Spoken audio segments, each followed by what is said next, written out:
जब हजरत नूह अल्लाह के हुक्म से कश्ती बना रहे थे, हर रोज एक बूढ़ी मोमिना औरत अपनी छोटी सी घटरी उठाए उनके पास आती। वह कहती, ए अल्लाह के नबी, कश्ती कब रवाना होगी? हजरत नूह मुस्कुराकर फरमाते, अभी देर है, वक्त आने दो। वो औरत वहाँ बैठी रहती, पूरा दिन इंतजार करती, फिर शाम होते ही घर वापस चली जाती। यह सिलसिला कई दिनों तक चलता रहा। एक दिन हजरत नूह ने उस बूढ़ी औरत से फरमाया, ए बूढ़ी अम्मा, जब जाने का वक्त आएगा तो तुझे बता दिया जाएगा। वह सर झुकाकर चल दी, मगर दिल में यकीन था कि जब कश्ती चलेगी नबी जरूर बुलाएंगे।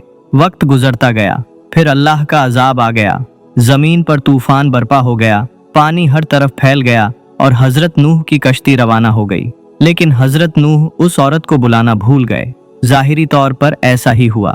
तूफान थम गया, समंदर की लहरें रुक गईं। कुछ वक्त बाद हजरत नूह के दिल में ख्याल आया कि चलो उस शहर को देखा जाए जहाँ से सब कुछ शुरू हुआ था।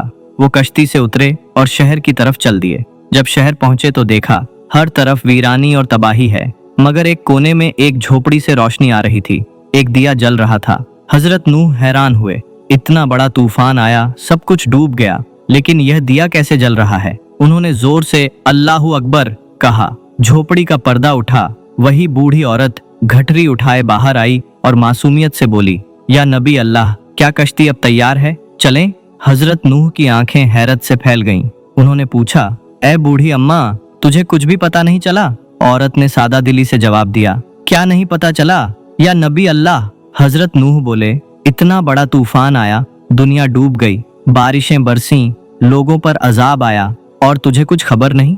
वो औरत मुस्कुराकर बोली, या नबी अल्लाह, एक दिन बादल थोड़े गरजे थे और हल्की सी फुहार पड़ी थी, बस। हजरत नूह ने आसमान की तरफ देखकर फरमाया, ए मेरे रब, यह क्या मौजज़ा है? तब अल्लाह ताला ने उन पर वही नाजिल फरमाई, ए मेरे प्यारे नबी, इस औरत के दिल में तुम्हारी मोहब्बत थी और तुमने इससे वादा किया था कि जब कश्ती रवाना होगी तुम इसे ले चलोगे।